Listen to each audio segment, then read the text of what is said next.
Hi! ಇವತ್ತು ನಾನು ಮಾಡ್ತಿರೋ ರೆಸಿಪಿ ಬಂದು ಶಾವಿಗೆ ಪಾಯಸ. ಶಾವಿಗೆ ಪಾಯಸ ಅಂದರೆ ಯಾರಿಗೆ ತಾನೇ ಇಷ್ಟ ಆಗಲ್ಲ ಹೇಳಿ. ಇದನ್ನು ಶಾವಿಗೆ ಪಾಯಸ ಅಂತಲೂ ಕರೀತಾರೆ, ಹಾಲು ಕೀರು ಅಂತಲೂ ಕರೀತಾರೆ, ಸೇಮಿಯಾ ಪಾಯಸ ಅಂತಲೂ ಕರೀತಾರೆ. ಇದನ್ನು ಕಮ್ಮಿ ಇಂಗ್ರೀಡಿಯೆಂಟ್ಸ್ನ ಹಾಕಿ ಮಾಡುವಂತಹ ಒಂದು ಸಿಂಪಲ್ ರೆಸಿಪಿ, ಡೆಸರ್ಟ್ ಅಂತಲೂ ಕೂಡ ಹೇಳ್ಬೋದು. ಇದನ್ನು ಮಾಡೋದು ಹೇಗೆ ಅಂತ ನಾನು ನಿಮಗೆ ತೋರಿಸ್ತೀನಿ.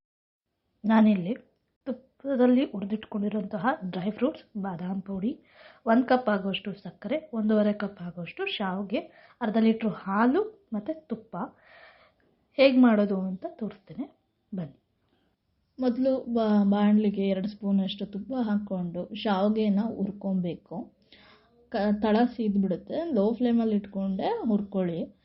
ಮತ್ತು ಅದು ಗೋಲ್ಡನ್ ಬ್ರೌನ್ ಆಗಬೇಕು. ಅಲ್ಲಿಗಂಟ ಇದನ್ನು ಕೈ ಬಿಡ್ದಂಗೆ ನೀಟಾಗಿ ಹುರ್ಕೊಬೇಕಾಗತ್ತೆ. ಇದಾದಮೇಲೆ ಇದನ್ನು ಸೈಡಿಗೆ ತೆಗೆದಿಟ್ಕೊಂಡು ಅದೇ ಬಾಣಲಿಗೆ 2 ಸ್ಪೂನ್ ತುಪ್ಪ ಹಾಕ್ಕೊಂಡು ಡ್ರೈ ಫ್ರೂಟ್ಸ್ನ ಹುರ್ಕೊಬೇಕು. ನಾನಿಲ್ಲಿ ಬಾದಾಮಿ, ಗೋಡಂಬಿ ಮತ್ತು ದ್ರಾಕ್ಷಿ ತೊಗೊಂಡಿದ್ದೀನಿ. ನಿಮಗೆ ಯಾವ್ದು ಇಷ್ಟ ಆಗುತ್ತೋ ಆ ಡ್ರೈ ಫ್ರೂಟ್ಸ್ನ ಹಾಕೊಬೋದು. ನಾನಿಲ್ಲಿ ಗೋಡಂಬಿ ಮತ್ತು ಬಾದಾಮಿನ ಸಣ್ಣದಾಗಿ ಪೀಸ್ ಮಾಡಿದ್ದೀನಿ. ಇದಾದ ನಂತರ ಡ್ರೈ ಫ್ರೂಟ್ಸ್ನ ತೆಗೆದು ಸೈಡಿಗೆ ಇಟ್ಬಿಟ್ಟು ನಾವು ಮೊದಲೇ ಶಾವಿಗೆ ಹುರಿದಿಟ್ಕೊಂಡಿರೋದನ್ನ ಬಾಣಲಿಗೆ ಹಾಕ್ಕೊಂಡು 2 ಗ್ಲಾಸಷ್ಟು ನೀರನ್ನು ಆ್ಯಡ್ ಮಾಡಿಕೊಂಡು ನೀರಲ್ಲೇ ಶಾವಿಗೆನ ಬೇಯಿಸ್ಕೊಬೇಕಾಗತ್ತೆ. ಅದು ಪೂರ್ತಿಯಾಗಿ ಬೆಂದಾದಮೇಲೆ ಹಾಲನ್ನ ಆ್ಯಡ್ ಮಾಡ್ಕೊಬೋದು. ಮತ್ತು ಅವಾಗವಾಗ ಈ ಥರ ಒಂದೊಂದ್ಸಲಿ ತಿರುಗಿಸ್ಕೊಬೇಕಾಗತ್ತೆ. ಇಲ್ಲ ಅಂದರೆ ಶಾವಿಗೆ ಗಟ್ಟಿ ಆಗುತ್ತೆ ಮತ್ತು ತಳ ಸೇರುತ್ತೆ.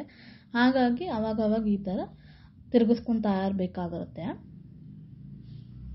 ನಾನಿಲ್ಲಿ 2 ಮಿನಿಟ್ಸ್ ಈ ಥರ ಕ್ಲೋಸ್ ಮಾಡಿ ಬೇಯಿಸ್ಕೊತಾ ಇದ್ದೀನಿ. ಹೀಗೆ ಮಾಡೋದ್ರಿಂದ ಬೇಗ ಬೇಯುತ್ತೆ.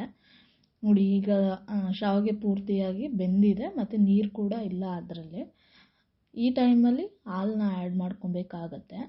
ನಾನು ಇಲ್ಲಿ ಅರ್ಧ ಲೀಟ್ರ್ ಹಾಲು ಯೂಸ್ ಮಾಡಿದ್ದೀನಿ ಮತ್ತು 1 ದೊಡ್ಡ ಗ್ಲಾಸಲ್ಲಿ ನೀರನ್ನ ಹಾಕ್ತಾಯಿದ್ದೀನಿ. ಹಾಲು ಹಾಕಿದ ನಂತರ ನಾವು ಇದನ್ನು ಮಿಕ್ಸ್ ಮಾಡ್ಕೊಬೇಕು. ಪೂರ್ತಿ ಚೆನ್ನಾಗಿ ಮಿಕ್ಸ್ ಮಾಡ್ಕೊತಾ ಇರಬೇಕು. ಹಾಲು ಕುದಿ ಬರಬೇಕು. ಅಲ್ಲಿವರೆಗೂ ಸ್ವಲ್ಪ ನಿಧಾನಕ್ಕೆ ಆವಾಗ ಮಿಕ್ಸ್ ಮಾಡ್ಕೊಬೇಕು ಮತ್ತು ಲೋ ಫ್ಲೇಮಲ್ಲೇ ಇಟ್ಕೊಂಡು ಮಾಡಬೇಕು. ಸ್ವೀಟ್ ಯಾವುದೇ ನಾವು ಮಾಡಿದ್ರೂ ಮೀಡಿಯಮ್ ಫ್ಲೇಮ್ ಇಲ್ಲ ಲೋ ಫ್ಲೇಮಲ್ಲಿ ಇಟ್ಕೊಂಡೇ ಮಾಡ್ಕೋಬೇಕು. ನೋಡಿ, ಹಾಲು ಇವಾಗ ಕುದೀತಾ ಇದೆ. ಈ ಟೈಮಲ್ಲಿ ನಾವು ಡ್ರೈ ಫ್ರೂಟ್ಸ್ನ ಆ್ಯಡ್ ಮಾಡ್ಕೊಬೇಕು. ಆ್ಯಡ್ ಮಾಡ್ಕೊಂಡಿದ ನಂತರ ಮಿಕ್ಸ್ ಮಾಡ್ಕೊಬೇಕು.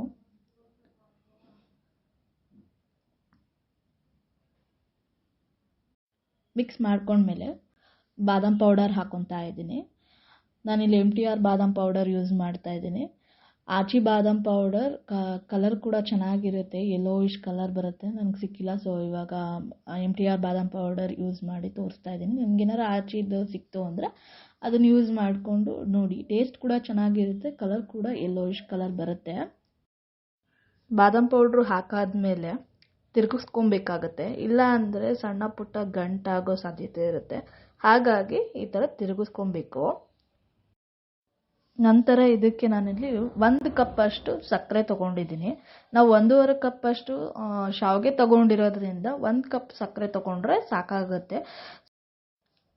ಸಕ್ಕರೆ ಹಾಕಾದ್ಮೇಲೆ ಈ ಥರ ತಿರುಗಿಸ್ಕೊತಾ ಇರಬೇಕಾಗತ್ತೆ. ಸಕ್ಕರೆನ ನಾವು ಲಾಸ್ಟಲ್ಲೇ ಆ್ಯಡ್ ಮಾಡಬೇಕು.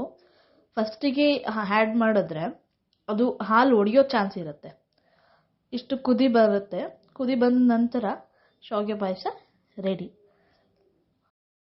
ನಾನು ಮಾಡಿದಂತಹ ಶಾವಿಗೆ ಪಾಯಸ ನಿಮ್ಗೆ ಇಷ್ಟ ಆಗಿದ್ರೆ ಒಂದು ಸಣ್ಣ ಲೈಕ್ ಮಾಡಿ.